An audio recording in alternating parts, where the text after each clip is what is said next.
আশা করি তোমরা সবাই ভালো আছো। আবার আমরা বিজ্ঞান নিয়ে কিছু আলোচনা করব আজকে। কি নিয়ে আলোচনা করি? তোমরা আমাকে দেখতে পাচ্ছ, আমিও সামনে কিছু একটা দেখতে পাচ্ছি।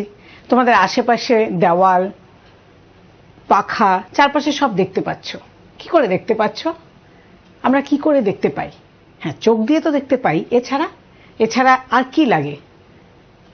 আর কি লাগে দেখতে? নিশ্চয় আলো লাগে। আলো ছাড়া তো আমরা দেখতে পাবো না। ধরো যদি আলো না থাকতো, যদি কারেন্ট চলে যেত, তাহলে কি আমরা দেখতে পেতাম? এই ধরো কারেন্ট চলে গেল, যা, তাহলে দেখতে পাচ্ছি।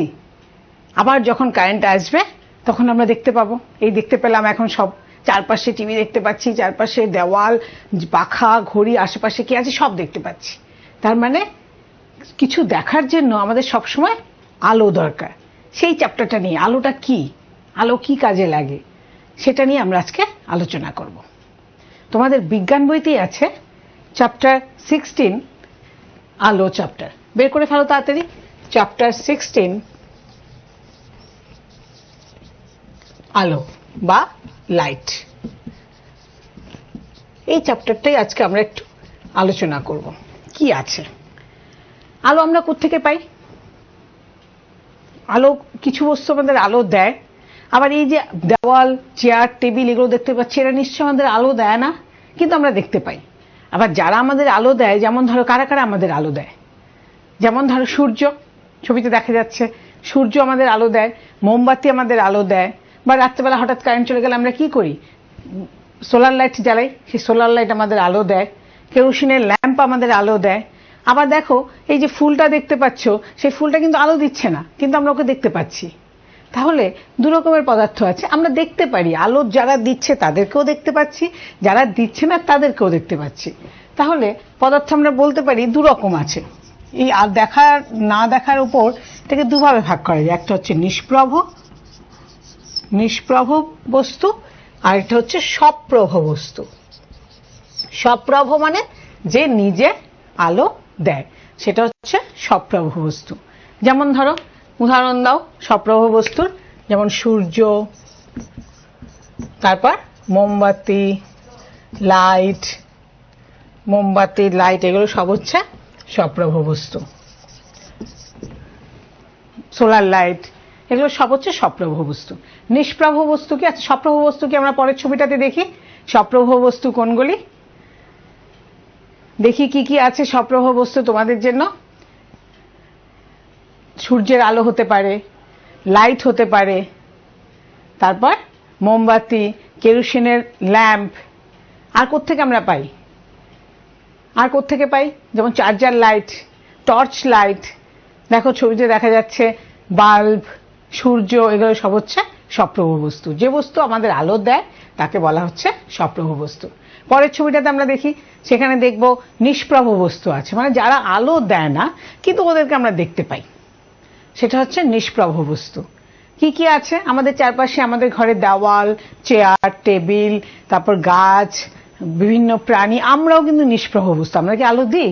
কিন্তু আমাদেরকে সবাই দেখতে পায়, তাহলে আমরাও নিষ্প্রভ বস্তু। মানুষ, জীবজন্তু যা আছে, গাছপালা, দেওয়াল, চেয়ার, টেবিল সব হচ্ছে নিষ্প্রভ বস্তু। তো যে বস্তু আলো দেয় না তাকে বলছি আমরা নিষ্প্রভ বস্তু। যেমন দেওয়াল, চেয়ার, টেবিল, তারপর গাছ, এগুলো হচ্ছে সব নিষ্প্রভ বস্তু। তো বুঝলাম কোনটা নিষ্প্রভ বস্তু, কোনটা সপ্রভ বস্তু। যে বস্তু আলো দেয় সেটা সপ্রভ বস্তু, যে বস্তু আলো দেয় না সেটা হচ্ছে নিষ্প্রভ বস্তু। এখন দেখো, এর কিছু বস্তু আলো দিচ্ছে, আবার এর বস্তুগুলোর মধ্যে আবার পার্থক্য আছে। আলো দিচ্ছে ঠিক আছে, এর কিভাবে আলোটা দিচ্ছে? যেমন কোনো বস্তুর ভেতর দিয়ে আলোটা একদম সোজাসুজি চলে যায়, আর কোনো বস্তুর ভেতর দিয়ে যায় না। আবার কোনো বস্তুর ভেতর দিয়ে কিছু কিছু যায়। সেটার উপর নির্ভর করে বস্তুকে আবার তিন ভাগে ভাগ করা হচ্ছে। এগুলো তোমরা আগে পড়েছো, তবু আমি একটু রিকল করে দিচ্ছি। বস্তুকে তিন ভাগে ভাগ করা হচ্ছে। কি কি? একটা হচ্ছে স্বচ্ছ বস্তু, যেমন পদার্থকে এই যে আলো দিচ্ছে, আলো যাচ্ছে কি যাচ্ছে না সেটার উপর নির্ভর করে বস্তুকে তিন ভাগে ভাগ করা যায়। একটা হচ্ছে স্বচ্ছ বস্তু, একটা হচ্ছে অস্বচ্ছ বস্তু, আর একটা হচ্ছে ঈষদচ্ছ বস্তু। ঈষদচ্ছ বস্তু। স্বচ্ছ বস্তু, অস্বচ্ছ বস্তু, ছবিতে দেখা যাচ্ছে স্বচ্ছ বস্তু, অস্বচ্ছ বস্তু, ঈষদচ্ছ বস্তু। স্বচ্ছ বস্তু কোনটা? যেটা আমরা দেখতে পাই, একদম যেটার ভেতর দিয়ে আলো সোজা চলে যায়। যেমন ধরো এই যে ব্লকটা, এই ব্লকটা আমি যেখানেই ধরি না কেন সব চলবে, একদম পুরোটা দেখা যাচ্ছে আমি কি লিখছি। তাহলে এটা হচ্ছে স্বচ্ছ বস্তু। এই বস্তুটার ভেতর দিয়ে আলোটা পড়ে এটা সোজা বেরিয়ে যাচ্ছে, এটা দিয়ে আমরা সব দেখতে পাচ্ছি, হাত দিচ্ছি কি এখানে দেখা সব কিছু সমান পরিষ্কারভাবে দেখতে পাচ্ছি। তাহলে এটা হচ্ছে স্বচ্ছ বস্তু। অস্বচ্ছ বস্তু কোনগুলি? অস্বচ্ছ হচ্ছে যেটার ভেতর দিয়ে আলো যেতে পারে না, যেটার ভেতর আমরা কিচ্ছু দেখতে পাই না, সেটা হচ্ছে অস্বচ্ছ। যেমন ধরো এই স্কেলটা, স্কেলটার পেছনে আমি আমার আঙ্গুল রেখেছি, তোমরা দেখতে পাবে? দেখতে পাবে না। আমরা যখন লুকোচুরি খেলা খেলি তখন আমরা কি স্বচ্ছ বস্তুর পেছনে দাঁড়াবো না অস্বচ্ছ বস্তুর পেছনে দাঁড়াবো? দরজার পেছনে যাতে দেখতে না পায়, কোনো একটা দেওয়ালের পেছনে দাঁড়াবো যাতে দেখতে না পায়। তাহলে দরজা, দেওয়াল এগুলো হচ্ছে সব অস্বচ্ছ বস্তু। এই যে আমি হাতটা রাখলাম, দেখতে পাচ্ছ না। কেন দেখতে পাচ্ছ না? কারণ এটা দিয়ে আলো যাচ্ছে না। এই যে পদার্থের উপর যদি আমি এটাকে রাখি, দেখা যাচ্ছে না, এটা হচ্ছে অস্বচ্ছ বস্তু, এটার ভেতর দিয়ে আলো যাচ্ছে না। আর স্বচ্ছ বস্তু কোনটা ছিল? যেই পদার্থের উপর যদি আমি এটা রাখতাম পুরোটাই দেখা যাচ্ছে কি আছে, তাহলে এটা হচ্ছে স্বচ্ছ বস্তু, এটা অস্বচ্ছ বস্তু। তাহলে ঈষদচ্ছটা কি? ঈষদচ্ছ হচ্ছে যার ভেতর দিয়ে আলো অল্প অল্প যায়। অল্প অল্প যায় মানে মানে স্পষ্ট যে দেখতে পাই না, কিছু অল্প অল্প যাওয়াতে হয় কি আমরা পুরোটা দেখতে পাচ্ছি না, কিছু কিছু দেখতে পাচ্ছি। যেমন ধরো আমরা যদি এরকম একটা কাগজ নিই, কাগজটা দিয়ে পদার্থটাকে দেখতে পাচ্ছি না, কিন্তু কাগজের উপর যদি একটু তেল ঢেলে দিই, ধরো একটু তেল ঢেলে দিলাম, ঢেলে এটাকে তারপর যদি আমরা ধরি তখন দেখা যাবে এই পদার্থটা দেখা যাচ্ছে। তার মানে এটা হচ্ছে ঈষদচ্ছ বস্তু। পরিষ্কার দেখা যাচ্ছে না, একটু একটু দেখা যাচ্ছে, তার মানে এটা হচ্ছে ঈষদচ্ছ বস্তু। তাহলে ঈষদচ্ছ বস্তু তোমার ছবিতেও দেখতে পাচ্ছ, যেটা দিয়ে ওই টাইলস গুলো দেখতে পাচ্ছি সেটা হচ্ছে স্বচ্ছ বস্তু, যেটা দিয়ে অল্প অল্প টাইলস দেখতে পাচ্ছি ঝাপসা ঝাপসা সেটা হচ্ছে ঈষদচ্ছ বস্তু, আর যেটা দিয়ে আমি দেখতেই পাচ্ছি না সেটা হচ্ছে অস্বচ্ছ বস্তু। অস্বচ্ছ বস্তুকে আবার ঈষদচ্ছ বানানো যায় এভাবে। ধরো এটা ছিল অস্বচ্ছ, এই কাগজটা দিয়ে দেখতে পেতাম না, কিন্তু যেই কাগজটার মধ্যে একটুখানি তেল দিয়ে দিলাম এটা আবছা আবছা কিছু দেখতে পাই, মানে এটার ভেতর দিয়ে আলোটা যাচ্ছে, তাহলে আমরা দেখতে পাচ্ছি। তো এখন স্বচ্ছ বস্তু তো ঠিকই আছে, স্বচ্ছ বস্তুর ভেতর দিয়ে আলো চলে যাচ্ছে সোজা, আমরা দেখতে পাচ্ছি। অস্বচ্ছ বস্তুর ভেতর দিয়ে আলো যেতে পারছে না, আমরা দেখতে পাচ্ছি না। এখন দেখতে পাচ্ছি কি করে? অস্বচ্ছ বস্তুগুলোকে দেখতে পাচ্ছি কি করে? যেমন ধরো চারপাশের দেওয়াল, চেয়ার, এগুলো কি করে দেখতে পাচ্ছি? এগুলো যে দেওয়াল, চেয়ার, এগুলো আমরা কি করে দেখতে পাচ্ছি? আলো তো আসছে, কোত্থেকে আসছে? দিনের বেলা সূর্যের থেকে দেখতে পাচ্ছি, বা ঘরের ভেতর যদি লাইট জ্বলে তাহলে লাইটের আলো তো আমরা দেখতে পাচ্ছি, বা ধরো রাত্রেবেলা লাইটের আলো জ্বলছে সেখানে আমরা দেখতে পাচ্ছি। কারণ আলো যে সূর্য থেকে আসছে, লাইট থেকে আসছে, এগুলো কিভাবে আসে? এগুলো কি আমাদের জানলাটা দেখেছে, জানলাটা দিয়ে ঢুকছে, ঢুকে দেওয়ালের আশেপাশে আঁকা বাঁকা কোথায় কি আছে সেটা খুঁজে বের করে তারপর আলোটা পড়ছে, তারপরে আমরা দেখতে পাচ্ছি? নিশ্চয়ই নয়। আলো সোজা সরল রেখায় পড়ছে। যেমন ধরো একটা স্ট্র নাও, স্ট্র নিয়ে তুমি দেখতে চেষ্টা করো যে কোনো একটা জিনিস, স্ট্রর একদিকে চোখ রাখো, রেখে দেখতে চেষ্টা করো, দেখবে আরামসে দেখতে পাচ্ছ। কিন্তু স্ট্রটাকে যেই একটু বাঁকিয়ে দেবে, এটাকে যে একটু বাঁকিয়ে দেবে, তখন দেখবে যে বস্তুটাকে তুমি দেখছিলে আগে সেই বস্তুটাকে কিন্তু দেখতে পাবে না। তার মানে আলোটা আমি যখন এটা সোজা ছিল, আলোটা এটার ভেতর দিয়ে আসছিল, এসে সোজা বস্তুটার ভেতর যাচ্ছিল, আমি দেখতে পাচ্ছিলাম। যে এটাকে বাঁকিয়ে দিলাম তখন আলোটা কিন্তু সোজা যাচ্ছে না, এই আলোটা সোজা যেতে পারছে না, কারণ এখানে আটকা পড়ে যাচ্ছে। তার মানে কি বলতে পারি? আলো সরল রেখায় চলে। যেখানেই যত কিছু দেখতে পাচ্ছি, চেয়ার থাকুক, টেবিল থাকুক, ওই ওখানে দেখো ছবিতে দেখা যাচ্ছে, ছবিটা টর্চের আলো ফেলেছে, তিনটে পাত রেখেছে পাশাপাশি, সেই মাঝখানে প্রত্যেকটা পাতের মাঝখানে একটা ফুটো আছে। সেই যদি ইয়েগুলো যে একটা হোল করা আছে, সেই হোলগুলো যদি এক লাইনে থাকে তাহলে আমরা পেছনে যদি এই হোলগুলো এ বি সি তিনটে পাত আছে, এই পাতগুলোর পেছনে যদি একটা মোমবাতি রাখি বা যে কোনো একটা কিছু রাখি সেটাকে ডাইরেক্ট দেখা যাবে। কিন্তু বি পাতটা দেখো, নিচের ছবিটাতে দেখো, বি পাতটাকে যদি সরিয়ে নেওয়া হয় তখন কিন্তু ওটাকে আর দেখা যাবে না। কেন বলো তো? কারণ আলো এই যে চোখ দিয়ে আমরা দেখছি, ওই যে বস্তুটা ওই তিনটে পাত এ বি সি তিনটে পাতের পেছনে রয়েছে, ধরো যেটা তোমার মোমবাতি রয়েছে, ধরলাম মোমবাতি রয়েছে, সেই মোমবাতিটাকে আমি দেখতে চাই। সেই মোমবাতি থেকে আলোটা আমাদের চোখে এসে পড়বে তখনই যখন এই তিনটে হোল এক লাইনে থাকবে। যদি এক লাইনে থাকে তাহলেই কিন্তু আমরা দেখতে পাবো যে মোমবাতি ওপাশে আছে। কিন্তু যেই এটাকে বাঁকিয়ে দিলাম, ওই মাঝখানের বিপাতটাকে সরিয়ে নেওয়া হলো, তাহলে কি হবে? হোলগুলো মাঝখানে আসবে না, আবার মাঝখানে একটা অস্বচ্ছ বস্তু চলে আসবে, তখন আমরা আলোটা যেতে পারবে না, আলোটা মোমবাতি থেকে আর আসতে পারবে না, তার মানে ওটা আমরা দেখতে পাবো না। তাহলে এখান থেকে আমরা কি বুঝলাম? যে আলো সবসময় সরল রেখায় চলে। এটা খেয়াল রাখতে হবে যে আলো সরল রেখায়, এটা দিয়ে fill in the blanks আসতে পারে, সরল রেখায় চলে, এটা সবসময় খেয়াল রাখতে হবে। ঠিক আছে, আলো সরল রেখায় চলে মেনে নিলাম। আমরা পরীক্ষা করেও দেখে নিলাম যে হ্যাঁ আলো সরল রেখায় চলে। আমরা বিভিন্ন পরীক্ষা করলাম, করে দেখলাম, বললেই তো বিশ্বাস করবো না, এক্সপেরিমেন্ট করে বুঝতে হবে যে হ্যাঁ ঠিক আছে আলো সরল রেখায় চলে। তো ঠিক আছে, দেওয়ালে আলোটা এসে পড়ছে, কিন্তু আমরা দেখতে পাচ্ছি কি করে? আলোটা তো আমাদের চোখে এসে পড়তে হবে, তারপর তো আমরা দেখবো। আলোটা চোখে আমাদের দেখার জন্য কি করতে হবে? চোখ লাগবে, আমার আলো তো লাগবে, এর সাথে চোখে এসে পড়তে হবে, আর আমরা দেখতে পাবো না।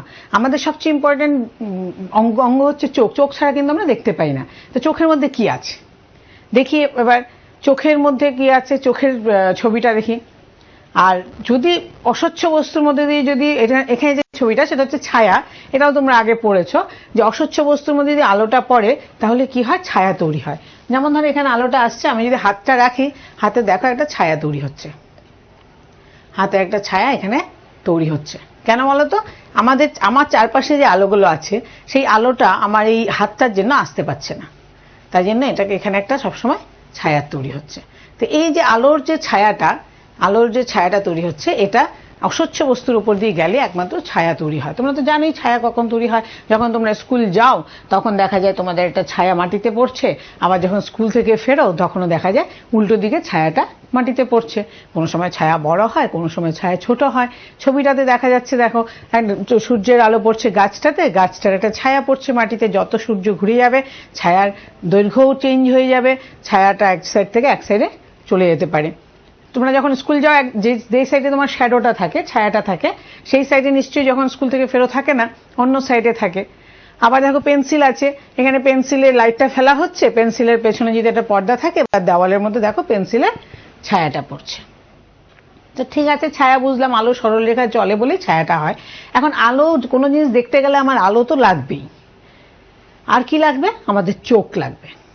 চোখের মধ্যে কি আছে? চোখের মধ্যে আসলে চোখে কি হয় সে অত ইলাবোরেটলি আমি যাব না, যখন বায়োলজির চ্যাপ্টারে পড়বে তখন সেটা দেখবে। আমরা জাস্ট একটু দেখে নিই চোখের মধ্যে কি আছে। বাইরে থেকে দেখে মনে হয় যে একদম সিম্পল, কি সুন্দর চোখ, সব ঠিক আছে, কিন্তু ভেতরে যে এত এরকম একটা পিকচার আছে সেটা কি ভাবা যায়? ভেতরে দেখো কি আছে, এরকম একটা গোল রঙের একটা বাউন্ডারি আছে, সেটা কিন্তু শক্ত হয় যাতে বাইরে থেকে আঘাত পড়লে সহজে আমাদের চোখ নষ্ট না হয়ে যায়। তো বাইরে একটা আবরণ আছে, সেটাকে বলছি স্ক্লেরা। বাইরের যে আবরণটা আছে সেটাকে আমরা বলছি স্ক্লেরা, এবং সামনের দিকে যে আবরণটা থাকে সেটাকে আমরা বলছি কর্নিয়া। ঠিক আছে, এবার দেখো ঠিক কর্নিয়ার ভেতরে, কর্নিয়া মানে আমাদের এই সাইডটাতে, নাকের সাইডটাতে যেটা, সেটা হচ্ছে সেই জায়গাটাকে হচ্ছে কর্নিয়া। তা এখন এখানে একটা লেন্স থাকে, ওই যে চোখের মধ্যে যে কালো রঙের অংশটা সেটা হচ্ছে ছোট্ট কালো রঙের মাঝখানে যে মধ্যবিন্দুটা সেটা হচ্ছে লেন্স। এখন লেন্সের বাইরে একটা আইরিস থাকে, দুটো পেশি এরকম করে লেন্সের মধ্যে দেওয়া থাকে। এটা যখন বেশি আলো পড়ে এই আইরিসটা ছোট হয়ে যায়, মানে আলোকে আমরা কি করি, যখন বেশি আলো পড়ে চোখটাকে আমরা ছোট্ট করে ফেলি, আবার যখন কম আলো পড়ে তখন ধরো রাত্রেবেলা আমরা যাচ্ছি, দেখতে চাইছি, দেখে দেখে যেতে চাইছি, তখন কি করি, চোখটাকে আমরা বড় করে ফেলি। তার মানে কি এই আইরিসটা বড় হয়ে যায়, আবার এই আইরিসটা ছোট হয়ে যায়। আর দুটো আইরিসের মাঝখানে যে অংশটা সেটাকে বলছি পিউপিল। এই অংশটা দিয়ে কিন্তু আলোটা ঢোকে। কারণ আইরিসকে যদি বেশি আলো হয়, ধরো সূর্যের দিকে যখন তাকাই তখন আমরা কিভাবে তাকাই, চোখটা একদম সূর্যের দিকে তাকানো তো ঠিকই না, যদি বাই চান্স সূর্যের মধ্যে কোনো দিকে আমরা দেখতে চাই তখন চোখটাকে একদম ছোট করে দেখি। তো চোখটাকে ছোট করে দেখা মানে কি, আমরা আইরিসটাকে ছোট করে ফেলি, পিউপিলের যে জায়গাটাকে ছোট করে, যাতে বেশি আলো ঢুকতে না পারে। এবার যে আলোটা ঢুকলো ওখানে একটা লেন্স থাকে, যেটা একদম চোখের কালো অংশের মাঝখানে যে অংশটা সেটা হচ্ছে লেন্স। এই লেন্সটা দিয়ে আলোটা যায়। তারপর দেখো লেন্সের পেছনে কত বড় একটা গোল একটা জিনিস আছে, স্ফেরিক্যাল টাইপের, সেটাকে বলা হয় রেটিনা। এই যে রেটিনা, এটা একটা লিকুইড দিয়ে, একটা জেলি দিয়ে ভর্তি থাকে। এই আলোটা ওই পিউপিল দিয়ে ঢুকলো, ঢোকার পর রেটিনাতে গিয়ে পড়লো। তারপর যখন ওই রেটিনাতে এসে পড়ে তখন এটা গিয়ে ওই যে বাইরের দিকে একটা অংশ আছে সেখানে গিয়ে একটা ছবি তৈরি করে। লেন্সের ভেতর দিয়ে আলোটা যায়, ধরো এরকম যদি লেন্স হয়, লেন্সের ভেতর দিয়ে ধরো এখানে হচ্ছে আইরিস, এর মাঝখান দিয়ে আলোটা এদিক দিয়ে যাচ্ছে।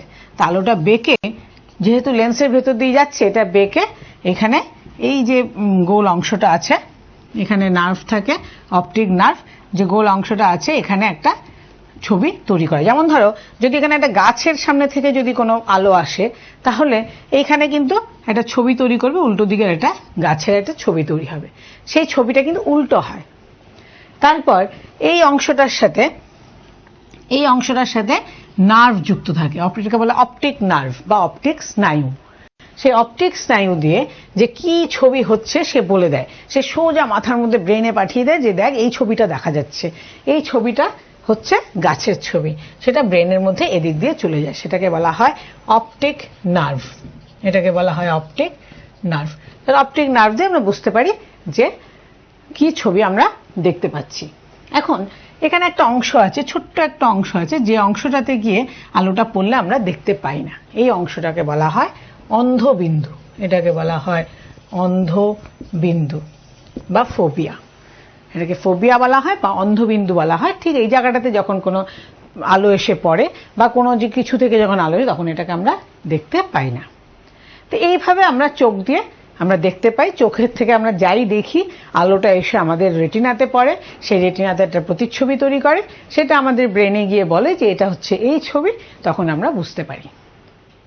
তো বুঝলাম যে আমাদের কিছু দেখতে হলে আলো লাগবে, আর কি লাগবে, চোখ লাগবে, অবশ্যই আমাদের চোখ লাগবে।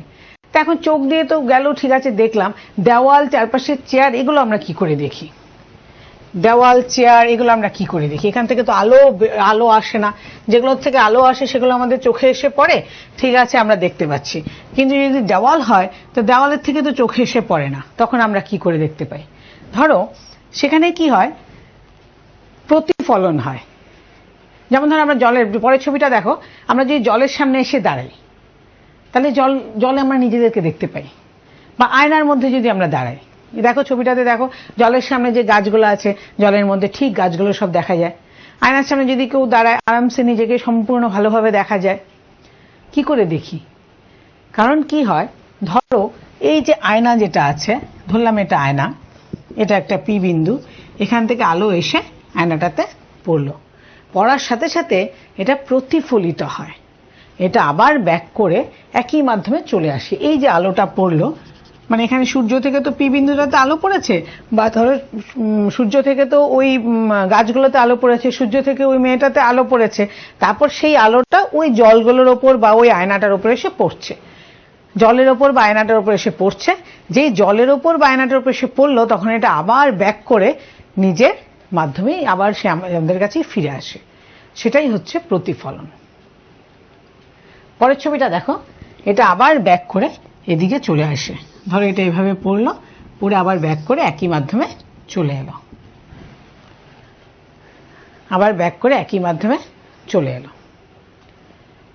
তাহলে এই যে এই ছবিটাকে যদি আমি পেছন দিকে বাড়াই, আবার এটাকেও যদি পেছন দিকে বাড়াই, এখানে একটা প্রতিবিম্ব তৈরি হবে পি। তাহলে এই পি ড্যাশটা হচ্ছে পি এর, তা আমরা আয়নার সামনে পি ড্যাশটা পি এর প্রতিবিম্ব দেখব। দেখো অ্যাম্বুলেন্স যদি লেখা থাকে আমরা ঠিক উল্টো অ্যাম্বুলেন্স দেখব। এই ধরো এরকম একটা আয়না, আয়নার সামনে যদি আমি আঙ্গুল রাখি, আঙ্গুলের একটা প্রতিবিম্ব হচ্ছে। কি করে আঙ্গুলের প্রতিবিম্ব হচ্ছে? কারণ এটা আঙ্গুল থেকে চারপাশে আমার যে লাইটগুলো আছে সেই লাইট থেকে আঙ্গুলের মধ্যে আলোটা পড়ছে, সেই আলোটা সোজা ইয়ের মধ্যে সে আয়নাটার মধ্যে গিয়ে পড়ছে, তারপর আয়না থেকে আবার ফেরত চলে আসছে, যার জন্য আমরা দেখতে পাচ্ছি যে আঙ্গুলটা আছে। অ্যাম্বুলেন্সের ক্ষেত্রেও কি হচ্ছে, কিন্তু অ্যাম্বুলেন্সের ক্ষেত্রে দেখো উল্টো অ্যাম্বুলেন্স লেখা থাকে। তোমরা নিশ্চয়ই দেখেছো অ্যাম্বুলেন্সের সামনে যে লেখাটা সেটা উল্টো লেখা থাকে। কেন উল্টো লেখা থাকে? কারণ আমরা এটা উল্টো দেখি। এই আয়নার সামনে যদি আমরা এফ ধরি, তোমরা নিজেরাই চেক করে দেখতে পারো, আমি বলছি তাই জন্য, ধরো এখানে এফ আছে, এফটাকে যদি আমি আয়নার সামনে ধরি তাহলে দেখা যাবে এখানে উল্টো এফ দেখা যাবে। ধরো এখানে আমি এফটা ধরলাম, এফটা ধরে এখানে যদি আয়নার সামনে ধরি দেখা যাবে এটা উল্টো এফ, এফটাকে উল্টো দেখা যাবে। এই জন্য অ্যাম্বুলেন্সটাকে উল্টো রাখা হয়, উল্টো রেখে রাখা হয় অ্যাম্বুলেন্সের সামনে, যাতে সামনের গাড়িতে যারা আছে তাদের তো সাইড মিরার আছে, সেই সাইড ভিউ মিরার দিয়ে, ওটাতে আয়না আছে, ওটা দিয়ে ওরা যাতে দেখতে পায়। আবার এফ দেখো, তোমরা নিজেরাই পরীক্ষা করে দেখতে পারো, এরকম একটা এফ যদি একটা কাগজের মধ্যে লিখো, লিখে তোমরা যদি আয়নার সামনে দাঁড়াও দেখবে ঠিক উল্টো এফ দেখা যাচ্ছে।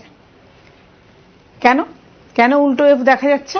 কারণ এটা তো পি ছিল, পিটা ওখানে গিয়ে এখান থেকে একটা রশ্মি এসে পড়লো, পড়ার পর ওখানে গিয়ে মিললো, আর একটা রশ্মি ঠিক ব্যাক করে পেছনের দিকে চলে এলো, তো দুটো গিয়ে এখানে পি হলো। এখন ধরো এটা যদি এফ হতো, পরের ছবিটা দেখি, তাহলে দেখো এটা কিন্তু এই ইয়েতে সমান দূরত্বে থাকে। তুমি যত আয়নার সামনে যখন তোমরা দাঁড়াও, আয়নার সামনে কাছে যাও, দেখবে ওই তোমার যে প্রতিবিম্বটা তুমি যাকে দেখতে পাচ্ছ সেও কাছে চলে এসছে, তুমি যদি দূরে যাও সেও দেখবে দূরে চলে গেছে। তা সেটাই হচ্ছে প্রতিফলন। ওই যে বস্তু ইয়েতে দেখো লেখা আছে পি বিন্দুটা, যখন পি বিন্দু থেকে প্রচুর এরকম আলো, আমি এখানে দুটো আলো দেখিয়েছি, এরকম প্রচুর আলো যদি এসে পড়ে, সেই প্রচুর আলো পেছন দিকে বাড়ালে ওখানে P1 একটা বিন্দু তৈরি হবে, সেই P1 বিন্দুটা হচ্ছে পি বিন্দুর প্রতিবিম্ব, আর এই ঘটনাটা হচ্ছে প্রতিফলন। তাহলে প্রতিফলন কাকে বলে? কোনো মাধ্যম থেকে আপতিত রশ্মি, আলোক রশ্মি যখন কোনো মাধ্যম থেকে অন্য একটি সমসত্ব মাধ্যমের বিভেদ তলে আপতিত হয় এবং পুনরায় প্রথম মাধ্যমে ফিরে আসে, সেই ঘটনাকেই বলা হয় প্রতিফলন। যেমন ধরো এই মাধ্যমটা, ধরো এটা হচ্ছে বায়ু আর এই মাধ্যমটা হচ্ছে কাঁচ, তো বায়ু থেকে যখন এখানে গেল, এখান থেকে আবার এভাবে ফিরে এলো, আবার এখানে গেল, গিয়ে আবার একই জায়গায় ফিরে এলো, তো এই যে ফিরে এলো সেই ঘটনাটা কি বলছি আমরা? প্রতিফলন। এই জন্যই পি বিন্দু, আমি পি ড্যাশ দিয়েছি, পি ড্যাশ না দিয়ে ছবির মতো এখানে P1ও দিতে পারি। P1 বিন্দু হচ্ছে পি বিন্দুর প্রতিবিম্ব, যা মিলিত হয়ে যে বিন্দু ক্রিয়েট হয় সেটাকে হচ্ছে, যে বিন্দু তৈরি হয় সেইটাকে বলবো আমরা প্রতিবিম্ব। এখন বলবে এফ তাহলে উল্টো দেখাচ্ছে কেন? তোমরা যখন আয়নার সামনে দাঁড়াও তখন কি মনে হয়? ডান হাত বাঁ হাত দেখায়, বাঁ হাত ডান হাত দেখায়, কেন ডান হাত আর বাঁ হাত উল্টো দেখায় কেন? এখন ধরো পি বিন্দু না দিয়ে আমি এখানে এফ বিন্দু দিচ্ছি, এফ লিখে দিচ্ছি, তাহলে কি হবে? এটার সূত্র আছে যে বস্তু দূরত্ব, আমরা যখন আয়নার সামনে দাঁড়াই কি হয়? আমরা একই সাইজের দেখি না, আমাদেরকে লম্বা দেখি বেশি না ছোট দেখি? ছোটও দেখি না, লম্বাও দেখি না, আমরা একই রকম একই সাইজ থাকি। তাহলে সমতল দর্পণের যে প্রতিবিম্ব তৈরি হয় তার বৈশিষ্ট্যগুলো কি?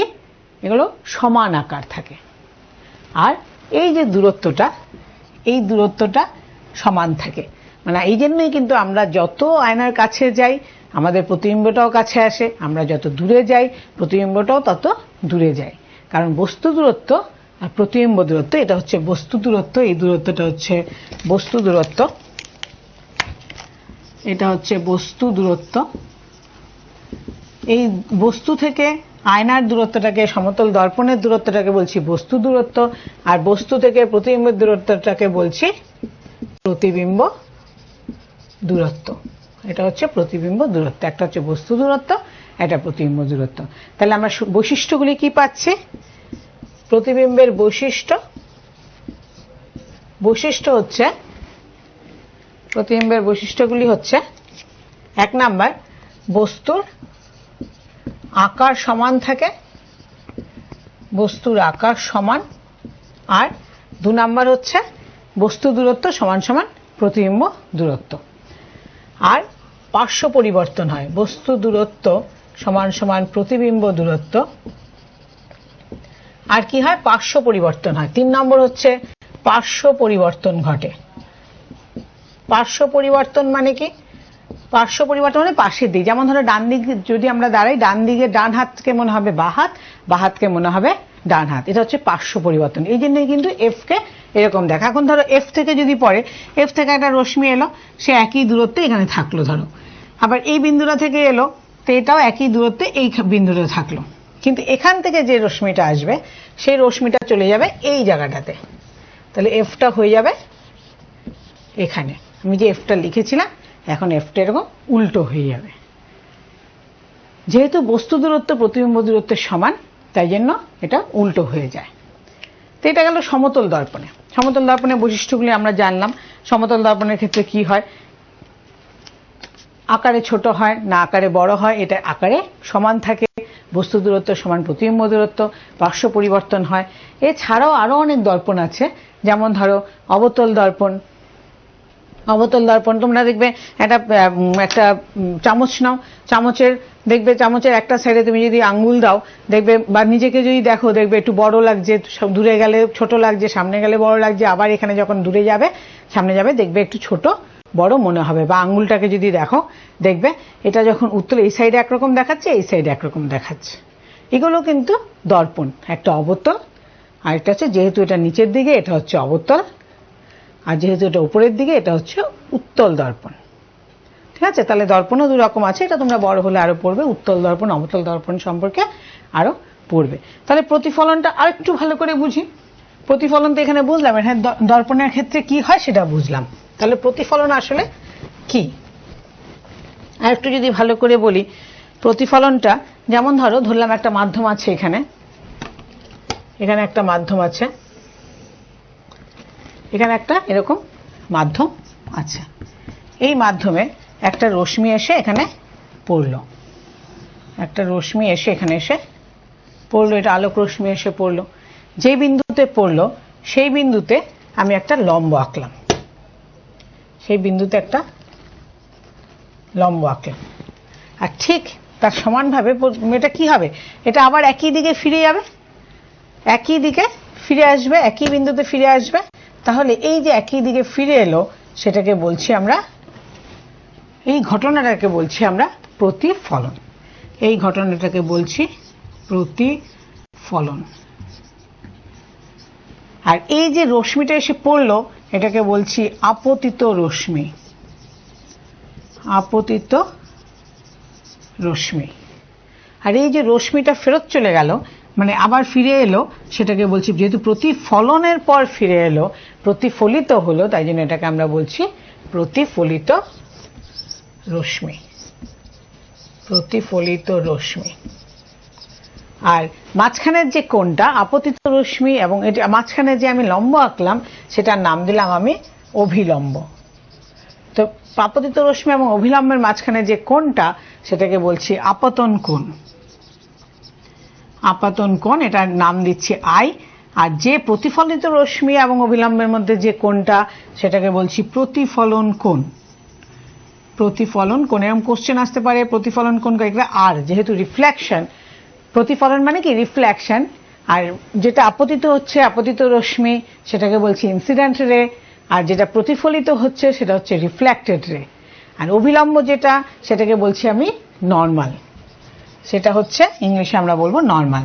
তাহলে ইনসিডেন্ট রে আর নর্মালের মধ্যে যে কোণ সেটাকে বলছি the angle between incident ray and the normal is called the incident angle, and the angle between reflected ray and the normal is called the reflected angle. Incident angle, incident এই জন্য I দিলাম, আপতন কোণকে আমি I দিয়ে চিহ্নিত করলাম, আর প্রতিফলন কোণকে আর দিয়ে চিহ্নিত করলাম। তাহলে আপতন কোণ এবং প্রতিফলন কোণ, এখানে কিছু প্রতিফলনের কিছু সূত্র আছে। সূত্রগুলি কি কি, যে আপাতন কোণ প্রতিফলন কোণ সবসময় সমান হবে।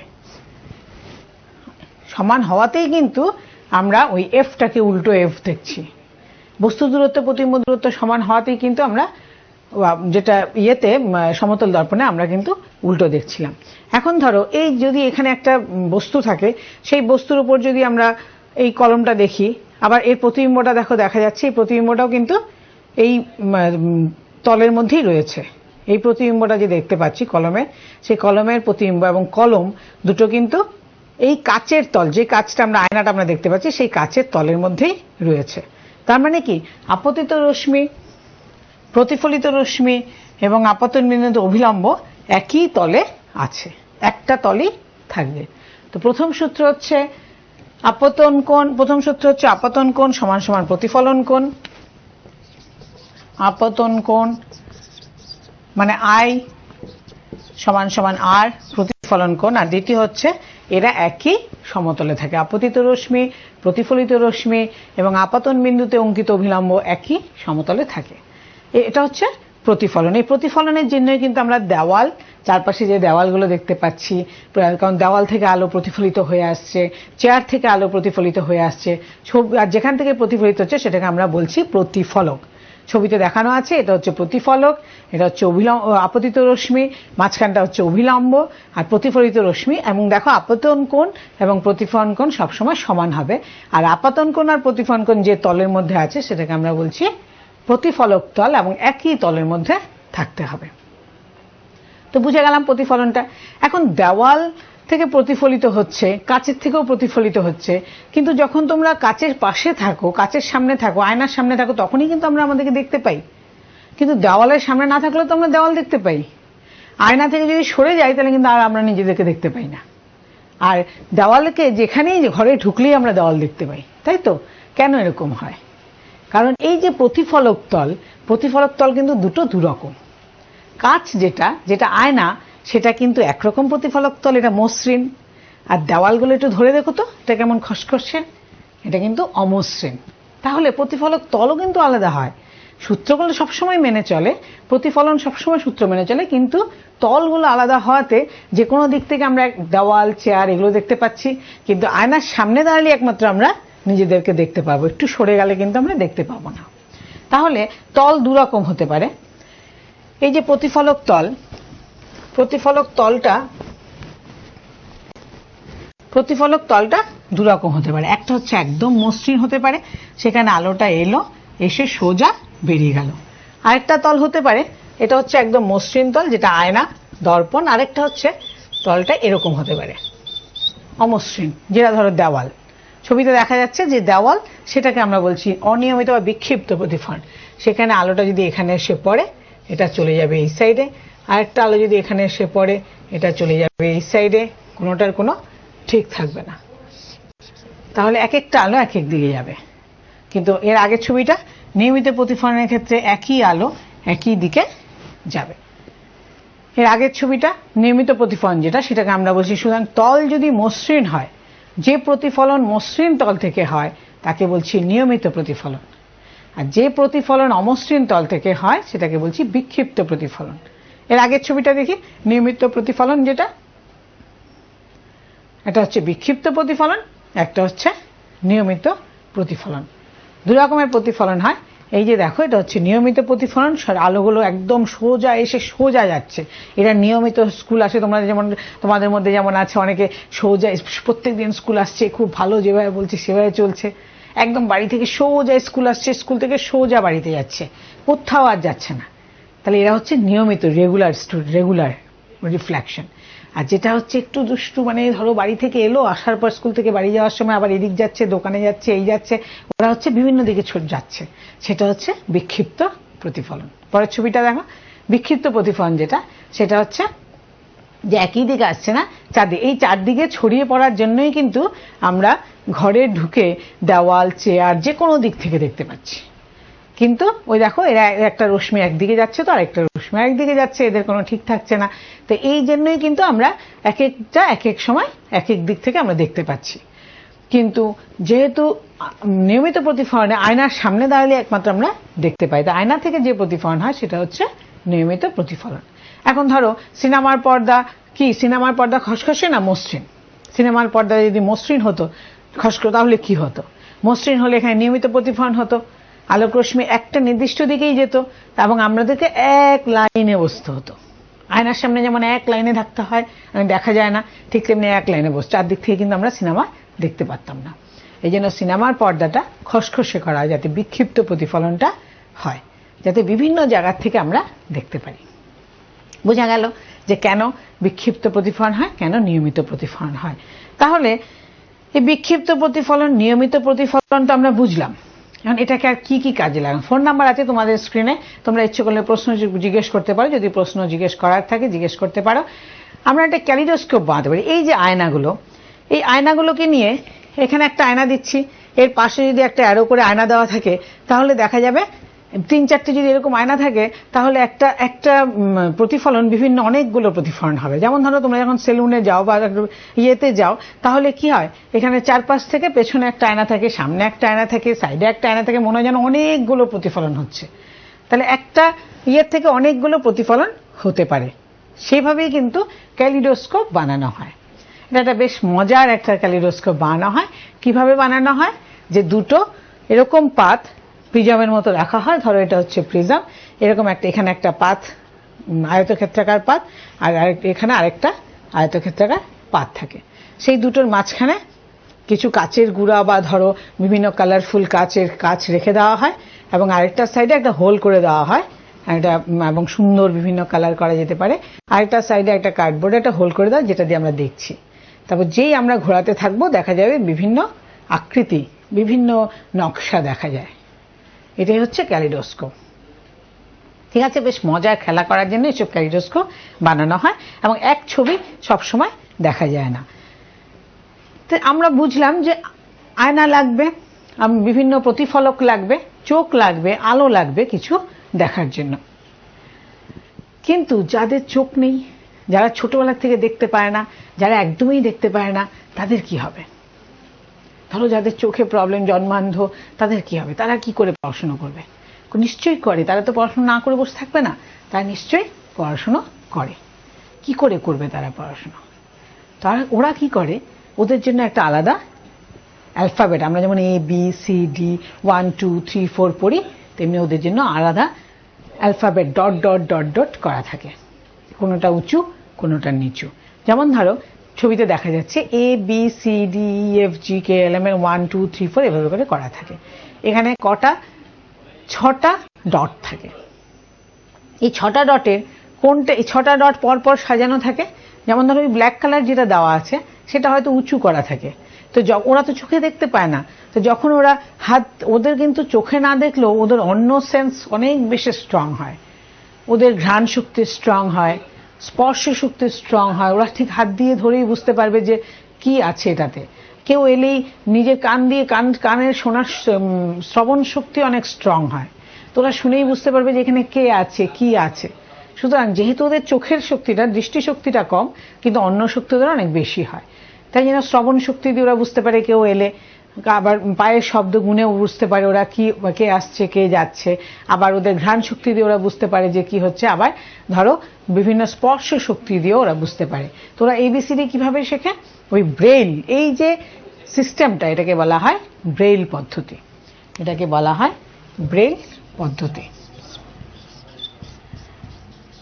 এই সিস্টেমটাকে বলা হয় ব্রেইল পদ্ধতি। বিজ্ঞানী ব্রেইল এটা প্রথম আবিষ্কার করেছিলেন, যে ওদের জন্য তো কিছু করতে হবে, ওদেরও তো পড়াশোনা করতে হবে, ওদেরও অনেক কিছু বড় হতে অনেক কিছু শিখতে হবে। তখন ABCD গুলোকে এরকম 6টা ডট থাকে, তার মধ্যে যেটা একটু বেশি উঁচু, সে কোনটা বেশি উঁচু এটা দেখে ওরা বুঝতে পারে যে এটা A না B না C না D না 1 না 2। ওরা এভাবে করে কিন্তু পড়াশোনা করতে পারে। এরকম অনেক অনেক উদাহরণ আছে। যেমন হেলেন কেলার, উনি ভীষণ একজন রাইটার। আবার রবীন্দ্র জৈনকে তোমরা সবাই চেনো, রবীন্দ্র জৈন, উনি খুব ভালো সিঙ্গার, খুব ভালো গান করেন। সেই রবীন্দ্র জৈনের গান কিন্তু বিশ্ববিখ্যাত।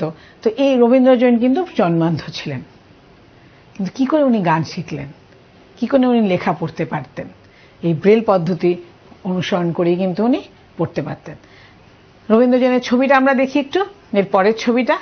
উনি বিখ্যাত সিঙ্গার, বিখ্যাত সঙ্গীত শিল্পী। হেলেন কেলার আছে, তোমাদের বইতে হেলেন কেলারের ছবিও আছে। উনি একজন লেখক ছিলেন। তো এই হেলেন কেলার, যে রবীন্দ্র জৈনের ছবি, উনি বিশাল বড় বিশাল সঙ্গীত শিল্পী, সবাই চেনে, বিশ্ববিখ্যাত সঙ্গীত শিল্পী। উনি কিন্তু জন্মান্ধ ছিলেন। আর উনার জন্মান্ধ থাকলে তার মানে কি, উনার চোখ নেই, আলো আছে কিন্তু চোখ নেই, তাহলে কিন্তু আমরা দেখতে পাবো না। আবার চোখ আছে, আলো, কারেন্ট চলে গেল, হঠাৎ অন্ধকার হয়ে গেল, তাহলে কিন্তু আমরা দেখতে পাবো না। তাহলে চোখ, আলো সবকিছুই আমাদের লাগবে ভালো করে দেখার জন্য।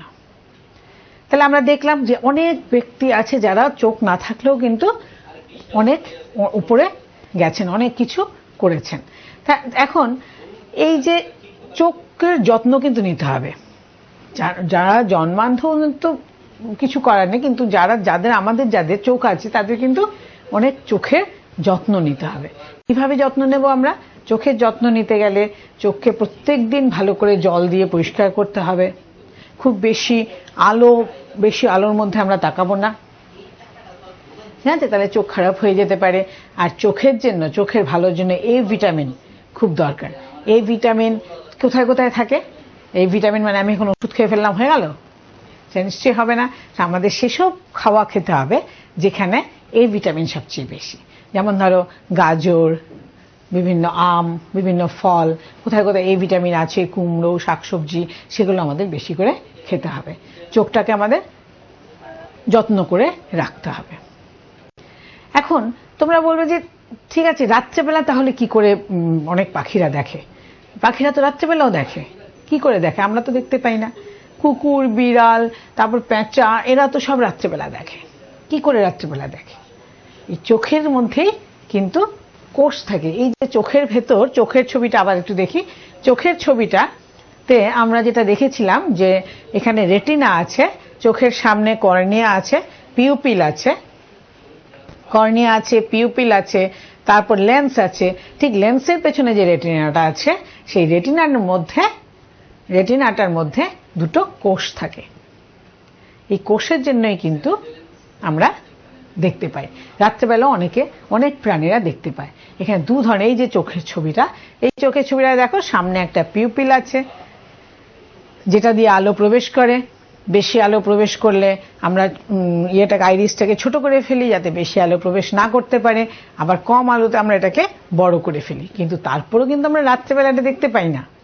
রাত্রেবেলা কিন্তু আমরা কিছু দেখতে পাই না, কিন্তু কিছু প্রাণী দেখতে পায়। কেন? কারণ এর মধ্যে, এই চোখের মধ্যে দু ধরনের কোষ আছে। চোখের মধ্যে দু ধরনের কোষ আছে, একটা হচ্ছে রড কোষ, একটা হচ্ছে কোন কোষ। একটা হচ্ছে রড কোষ, দু ধরনের কোষ আছে, একটা রড কোষ আর একটা হচ্ছে কোন কোষ। এই চোখের পেছনে যে লাল অংশটা দেখছো সেটা হচ্ছে রেটিনা, সেখানে জেলি দিয়ে ভর্তি থাকে রেটিনাটা। এই রেটিনাটার মধ্যে দু ধরনের কোষ থাকে, একটা রড কোষ, একটা কোন কোষ। এই কোন কোষটাই কিন্তু কালারগুলো কি ধরনের কালারে আসছে, যেমন সবুজ রঙের পাতা থেকে আসছে আলো, গাছ সবুজ রঙও আছে, আবার ফুলের লাল রঙও আছে, তো রঙগুলো ওরা বুঝতে পারে এই কোন কোষের জন্য কিন্তু। আর বেশি আলো এই কোন কোষের জন্যই কিন্তু আমরা বুঝতে পারি বেশি সংখ্যক। আর কোন কোষটা বেশি সংখ্যক পরিমাণে থাকে আমাদের ক্ষেত্রে, আর রড কোষটা কম সংখ্যক পরিমাণে থাকে। তাহলে রড কোষটা বেশি, আলোটা বেশি না কম সেটা বোঝায়, আর কোন কোষটা বোঝায় যে কোন কালারের, কি কালার, কি রঙের আলো এসে পড়ছে। রঙিনটা আমরা বুঝতে পারি কিন্তু কোন কোষ থেকে, ঠিক আছে? রংটা আমরা বুঝতে পারি। আর বেশি আলো পড়ছে রড কোষ এবং কোন কোষ। আমাদের ক্ষেত্রে এই কোন কোষটা বেশি থাকে, কোন কোষটা বেশি থাকে, এই জন্য দিনের বেলায় আমরা দেখতে পাই। রড কোষটা কম থাকে আমাদের ক্ষেত্রে। কিন্তু যেসব পাখিরা বা যেসব প্রাণীরা, যেমন ধরো কুকুর, বেড়াল, পেঁচা, এরা কি করে? রাত্রেবেলাও দেখতে পায়, বাদুড় রাত্রেবেলাও দেখতে পায়। এদের ক্ষেত্রে কি থাকে? রড কোষটা বেশি থাকে। পাখিদের ক্ষেত্রে, পাখি বা ধরো পশুদের ক্ষেত্রে রড কোষটা বেশি পরিমাণে থাকে, এই জন্য কিন্তু ওরা রাত্রেবেলাও দেখতে পায়। আবার ধরো যদি আমরা অনেক সময় দেখি না রামধনু, রামধনুটা কি হয়? আকাশের মধ্যে প্রচুর অনেকগুলো কালার দেখা যায়, সাতটা কালার একসাথে দেখা যায়। রামধনুর রং, প্রচুর রং দেখা যায় রামধনুর রং। তা এই রংটা আবার আমরা এই যে প্রিজম কিন্তু আমরা ধরো আলোটাকে যদি আমরা এই যে প্রিজম যেটা আছে এখানের মধ্যে যদি একটু ঘোরাই, তোমরা এরকম ধরে দেখবে বিভিন্ন কালার তৈরি হচ্ছে। দেখো লাল, হলুদ, সবুজ, দেখতে পাচ্ছ কি? দেখা যাচ্ছে এখানে লাল, হলুদ, সবুজ বিভিন্ন কালার তৈরি হচ্ছে। এরকম দুটো কাঁচকেও যদি তোমরা করে রাখো, দুটো কাঁচ যদি একটা অ্যাঙ্গেল করে রাখো, রেখে তোমরা যদি ঘোরাতে থাকো, দেখবে লাল, নীল, হলুদ, সবুজ বিভিন্ন কালার দেখা যাচ্ছে। এই কালারগুলো কোত্থেকে আসছে দেখা যাচ্ছে কি? তোমরা যদি নিজেরা চোখ দিয়ে দেখো, নিজেরা যদি ভাবে করো, দেখতে পাবে। আমি তো দেখতে পাচ্ছি, জানি না তোমরা দেখতে পাচ্ছ কিনা। তো লাল, কোনোটা নীল, কোনোটা সবুজ, কোনোটা হলুদ, এরকম বিভিন্ন রঙের কালার দেখা যায়। এটা হচ্ছে প্রিজম।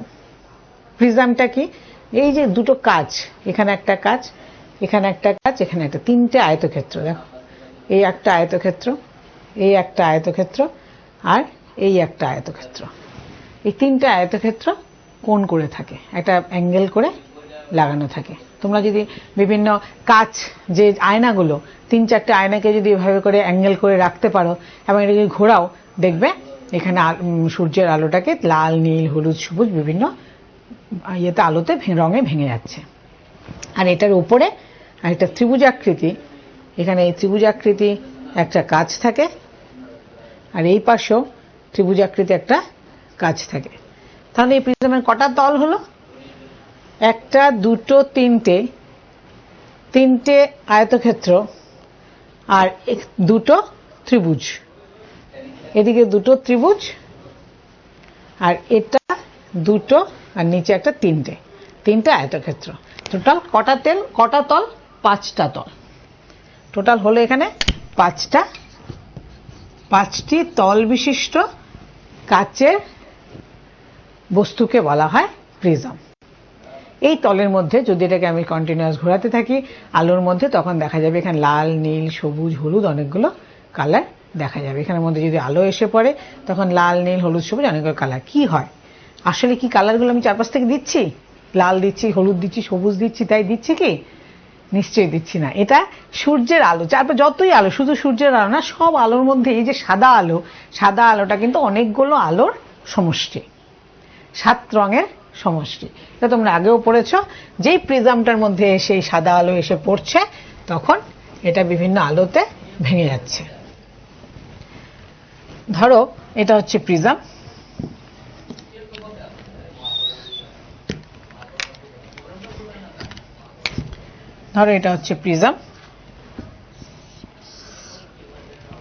এটা একটা প্রিজম, আমি একটা অংশ, ত্রিভুজ অংশ যেটা, সেই ত্রিভুজ অংশটা আমি আঁকলাম, ধরলাম প্রিজমের এটা হচ্ছে ত্রিভুজ অংশ।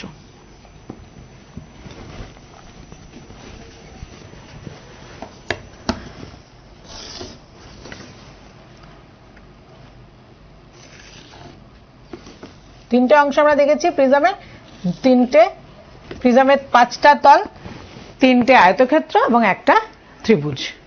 এবার ধরো এখান থেকে একটা আলো এসে পড়লো, বললাম এভাবে করে একটা আলো এসে এখানে পড়লো, সাথে সাথে কি হবে? এটা তো বায়ু, আর এটা হচ্ছে কাচ। প্রিজম যেটা দেখালাম সেটা হচ্ছে কাচ। বায়ু থেকে কাছে যেই যাবে, এ কি হবে? একটু বেঁকে যাবে, প্রতিসৃত হবে। এটাকে বলা হয় প্রতিসরণ। কোনো মাধ্যম থেকে অন্য কোনো মাধ্যমে আলো যাওয়ার সময় আলোর গতিপথের যে পরিবর্তন হয়, এই যে বেঁকে গেল, সেটাকে বলছি আমরা প্রতিসরণ। বায়ু এবং কাচের মধ্যে যেটা হবে সেটা হচ্ছে, আগে আমরা পড়েছিলাম প্রতিফলন, এটা হচ্ছে প্রতিসরণ। তো যেই গেল, এবার কাচ থেকে আবার বাইরে বায়ু, যেই আবার বায়ুতে এসে পড়বে, তখন কি করবে? এটা 7টা, ধরো সাদা আলো যদি হয়, 7টা কালারে ভাগ হয়ে যাবে, 7টা কালারে ভাগ হয়ে যাবে। তো যেটা ছিল সাদা, এখানে ধরো ছিল সাদা, সেটা ওখানে গিয়ে 7টা কালার হয়ে গেল, সে কাচের মধ্যে প্রতিসৃত হয়ে 7টা কালারে হয়ে গেল। তাহলে এটা হচ্ছে ভায়োলেট ভিপজিয়ার, যেটা তোমার ইয়েতে দেখা যায় রামধনু। বৃষ্টির পর যখন সূর্যের আলোটা এসে পড়ে, তখন কি হয়? রামধনু দেখা যায়। এটা কি হয় আসলে, কি রামধনু বিভিন্ন কালার থাকে? এটা সাদা আলোটা, সাদা যে আলোটা আসে সূর্য থেকে, সেই সাদা আলোটা 7টা আলোতে ভাগ হয়ে যায়। ভিপজিয়ার, ঠিক আছে? V for violet, I for indigo, B for blue, G for green, yellow, orange আর রেড। এই 7টা আলোতে ভাগ হয়ে যায়। উপরে থাকে রেডটা, নিচে থাকে ভায়োলেট। তাই জন্য 7টা, কিন্তু আমরা সবসময় কিন্তু 7টা। তাহলে বলবে কাচ তো এখানে আছে, ঠিক আছে, সাদা আলো কাচে আলাদা হচ্ছে, আকাশে কি হচ্ছে? আকাশে তার কাচ নেই, আকাশে কেন 7টা আলো আমরা দেখি? আকাশে কিন্তু জলীয় বাষ্প আছে। এই যে জলীয় বাষ্পটা, সেটা কিন্তু আরেকটা মাধ্যম। আকাশের ক্ষেত্রে কি হয়? এরকম একটা জলীয় বাষ্প থাকে, আলোটা যখন এসে পড়ে তখন এই জলীয় বাষ্পের মধ্যে এটা বিভিন্ন ভাগে 7টা আলোতে ভাগ হয়ে যায়। সেই জলীয় বাষ্পের মধ্যে প্রতিসরণটা হয়, প্রতিসৃত হয়, এবং এই জন্য আমরা 7টা আলো দেখি। ঠিক একই রকম প্রিজম, যেটা ধরো আমরা এই যে এই কাজটাকে আয়তক্ষেত্র, চারদিকেই আয়তক্ষেত্র, এই আয়তক্ষেত্র দিয়ে সোজা, এটা স্বচ্ছ কাজ, এটার ভেতর দিয়ে আলো পড়ে সোজা বেরিয়ে যাচ্ছে। এটা কিন্তু এই ঘটনাটা, এই যে হচ্ছে, এটাকে বলছি বিচ্ছুরণ। সাদা আলোটা এখানে পড়লো, পড়ে বিভিন্ন আলোতে ভাগ হয়ে গেল, সেটাকে আমরা বলছি বিচ্ছুরণ। এটাকে বলছি বিচ্ছুরণ। আর এটা যেটা, সেটা সোজা বেরিয়ে গেল, মানে আলোটা এক সাইড থেকে আরেক সাইডে সোজা বেরিয়ে গেল, এটা হচ্ছে প্রতিসরণ। আর এখানে যেটা হচ্ছে, এই যে প্রিজমের 3টে তল একটা অ্যাঙ্গেল করে রাখা আছে, একটা কোণ করে রাখা আছে, সেখানে দেখবো সাদা আলোটা বিভিন্ন আলোতে ভাগ হয়ে যাচ্ছে, তখন সেটাকে আমরা বলছি বিচ্ছুরণ। আর এই যে আয়নার মধ্যে যেটা হচ্ছে, আয়নার মধ্যে আমরা যাই ধরছি না কেন, এটা একটা প্রতিবিম্ব তৈরি হচ্ছে, এটা কিন্তু পাস করছে না, যেহেতু এটা অস্বচ্ছ বস্তু, এটা ভেতর দিয়ে বেরিয়ে যেতে পারছে না, এটা আবার ফেরত হয়ে আলোটা আবার আগের জায়গায়, আগের মাধ্যমে ফিরে আসছে, সেটাকে আমরা বলছি প্রতিফলন। তাহলে কিন্তু তিনটে ঘটনা, সবই প্রাকৃতিক ঘটনা। প্রতিফলন আমরা কোথায় দেখি? ইয়ের মধ্যে, নদীর পাড়ে দাঁড়ালে আমরা দেখতে পাই। নিজেদের আগেকার দিনে কি সব কাজ ফাজ ছিল, এসব আয়না টায়না ছিল? অনেক আগে সেই আদিম মানবরা যখন ছিল, বা তারপরে যখন ছিল, তখন কি এইসব আয়না আবিষ্কার হয়েছে? ওরা কি করে নিজেদেরকে দেখতো, নিজেদেরকে চিনতো কি করে? এই নদীতে, পুকুরে ওরা নিজেদেরকে দেখে চিনতে পারত, নিজেদের প্রতিফলন হতো। আর এই যে রামধনুটা যেটা হয়, সেটা হচ্ছে বিচ্ছুরণ, মানে সাদা আলো বিভিন্ন আলোতে ভাগ হয়ে যায়। আর প্রতিফলন জানলাম, বিচ্ছুরণ জানলাম, আর এটা হচ্ছে প্রতিসরণ। প্রতিসরণ হচ্ছে যে এই কাচের মধ্যে যদি এরকম অ্যাঙ্গেলে না রাখি কাচটাকে যদি আমরা এরকম একটা বক্সের চারপাশে পাঠাতে থাকি, ধরো এরকম একটা বক্স আছে, সেই বক্সের মধ্যে আলোটা এসে পড়লো, এই যে বক্সটা যেটা তোমাদের দেখাচ্ছিলাম, এই বক্সটার মধ্যে আলোটা এসে পড়ছে।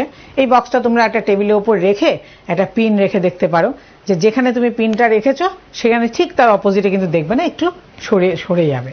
তাহলে এই যে এই বক্সটাতে কি হয়, আলোটা এখানে এসে পড়লো, এই বিন্দুতে এটা একটু এই সাইডে চলে গেল, গিয়ে এটা আবার এদিকে সরে গেল, ঠিক আছে? তো এই যে রশ্মিটা, এই রশ্মিটা এখানে আসছে, যেহেতু এটা হচ্ছে কাচ, এটা ধরলাম কাচ, আর এটা হচ্ছে বায়ু। তো কি হচ্ছে আবার দেখি, বায়ু থেকে কাচের মধ্যে এসে পড়ছে, কাচ হচ্ছে ঘনমাধ্যম, সেই ঘনমাধ্যম থেকে এটা সরে যাবে এভাবে করে। ধরো আমরা যদি এভাবে না দিয়ে এভাবে নিয়ে যাই, ধরো এই যে কাচ এইভাবে সরে গেল, এখানে আবার একটা লম্ব আঁকলাম, লম্ব থেকে এটা দূরে সরে গেল। তাই দেখো, এটা যদি আমি সোজা দেখতাম তাহলে দেখা যেত এই জায়গাটাতে, কিন্তু আমরা এই জায়গাটাতে না দেখে এটাকে এই সাইডে এটা সরে গেল। তো এই যে সরণটা হলো, এই সরণটা হচ্ছে পার্শ্ব সরণ। এখানে পার্শ্ব সরণ হলো। এটা যদি সোজা, কাচটা যদি না থাকতো তাহলে কি হতো, এটা সোজা বেরিয়ে যেত, কিন্তু এটা সোজা বেরোয়নি, যেহেতু এখানে কাচ আছে, এটা একটু সরে গেল। তাহলে এই যে দেখতে পাচ্ছি, এটা কিন্তু আমরা যদি একটা পিন রাখি এটার সামনে, দেখা যাবে পিনটা সোজা দেখতে পাবো না, একটু বাঁকা দেখবো। এখানে যদি একটা পিন থাকে, তাই দেখা যাবে পিনটা এই জায়গাটাতে, মানে দেখার কথা এখানে, কিন্তু দেখবো আমরা এখানে পিনটা। এরকম পিন রেখে তোমরা দেখতে পারো। তাহলে এখানে যেটা হচ্ছে সেটা হচ্ছে প্রতিসরণ। তাহলে আমরা তিনটে জিনিস দেখলাম, একটা হচ্ছে প্রতিসরণ, 2 নম্বর হচ্ছে প্রতিফলন, আর 3 নম্বর হচ্ছে বিচ্ছুরণ।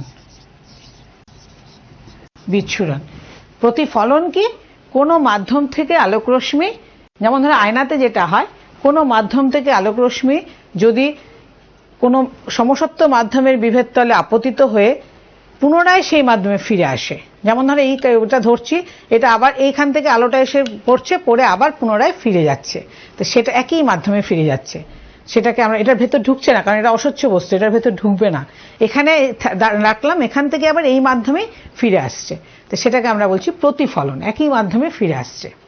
প্রতিসরণ কাকে বলছি? প্রতিসরণ হচ্ছে বস্তুটা সরে যাবে, বস্তু থেকে আলোটা কাচের ভেতরে ঢুকে যাবে, কিন্তু ওর গতিপথের পরিবর্তন হবে। যে ঘটনার ফলে কোনো বস্তু থেকে আগত রশ্মির গতিপথের পরিবর্তন হয় সেটাকে আমরা বলছি প্রতিসরণ। আর বিচ্ছুরণ কোনটা? বিচ্ছুরণ হচ্ছে যে সাদা আলো এসে পড়বে, ধরো এখানে সাদা আলো এসে পড়ছে, কিন্তু সেই সাদা আলোটা বিভিন্ন আলোতে বিচ্ছুরিত হয়ে যাবে। যেমন ধরো এখানে যদি আমরা একটু একটু ঘুরাই, দেখবে একটা নীল, সবুজ, হলুদ বিভিন্ন কালার আমরা দেখতে পাবো। তো সেটাই হচ্ছে একবার নীল, একটা সবুজ, একবার লাল, একবার হলুদ, বিভিন্ন কালার দেখতে পারবো। এগুলো হচ্ছে সব বিচ্ছুরণ। এটা যদি আমরা সূর্যের নিচেও ধরি তাই দেখা যাবে বিভিন্ন রঙের আলো দেখা যাবে এর মধ্যে। তাই তিনটে ঘটনা আমাদের প্রকৃতিতেই আছে। বিচ্ছুরণ কোথায় হচ্ছে? রামধনু দেখতে পাচ্ছি। প্রতিসরণের জন্যই কিন্তু আমরা দেখতে পাচ্ছি নক্ষত্র মিটমিট করছে। নক্ষত্র মিটমিট করে কিন্তু এই প্রতিসরণের জন্য, কারণ নক্ষত্র থেকে নিজস্ব আলো আসছে, সেই আলোটা এসে বায়ুর যে লেয়ারটা আছে সেই বায়ুর লেয়ারের মধ্যে প্রতিসরণ হচ্ছে, ওর গতিপথের পরিবর্তন হচ্ছে, যার জন্য আমরা মনে হচ্ছে মিটমিট করছে। আসলে কিন্তু কিচ্ছু মিটমিট করছে না, নক্ষত্র তো নক্ষত্রের জায়গায় আছে, নক্ষত্রের মধ্যে আলো দিচ্ছে, কিন্তু আমরা কি করে বলছি মিটমিট করছে? আমরা চোখে দেখছি, মনে হচ্ছে যেন গতিপথে পরিবর্তন হচ্ছে। তো সেটাই হচ্ছে প্রতিসরণ। আর বিচ্ছুরণ কোনটা? রামধনু যেটা হচ্ছে সেটা বিচ্ছুরণ। আর প্রতিফলন তো আমাদের ঘরে আমরা সবসময় দেখি, সকালবেলা উঠেই আমরা আয়নার সামনে দাঁড়িয়ে যাই, আয়নার সামনে দাঁড়িয়ে সে দাঁত ব্রাশ করি, তাই তো? তো সেগুলো সব কিন্তু প্রতিফলনের জন্যই সম্ভব হচ্ছে। তাহলে আলো কত কিছু করছে, আলোর জন্য আমরা নিয়মিত প্রতিফলন হচ্ছে, বিক্ষিপ্ত প্রতিফলন হচ্ছে, দেওয়াল, চেয়ার যে কোনো জায়গা থেকে দেখতে পাচ্ছি, আবার আয়নার সামনে দাঁড়ালেই দেখতে পাচ্ছি, আয়না থেকে একটু দূরে সরে গেলে, এপাশ ওপাশ সরে গেলে কিন্তু আমরা দেখতে পাচ্ছি না, আবার অনেক সময় উল্টোও দেখতে পাচ্ছি। আর যদি চামচ নাও, চামচের মধ্যে যদি দেখো এক একটা একটু কাছে নিয়ে দেখো, বড় দেখা যাবে, ছোট দেখা যাবে, মানে প্রতিফলন বড় হয়, ছোট হয়, সব কিন্তু আলোর জন্যই হচ্ছে। খুব সোজা আলো চ্যাপ্টারটা একটু পড়ে নেবে, পুরোটাই একটু ভালো করে রিডিং করে নেবে, আর পেছনের যে কোশ্চেনগুলো বইয়ের চ্যাপ্টারের পেছনে, সেই কোশ্চেনগুলো একটু দেখবে নিজেরাই করতে পারবে। অনেক ধন্যবাদ সবাইকে, আজকে এইটুকুই।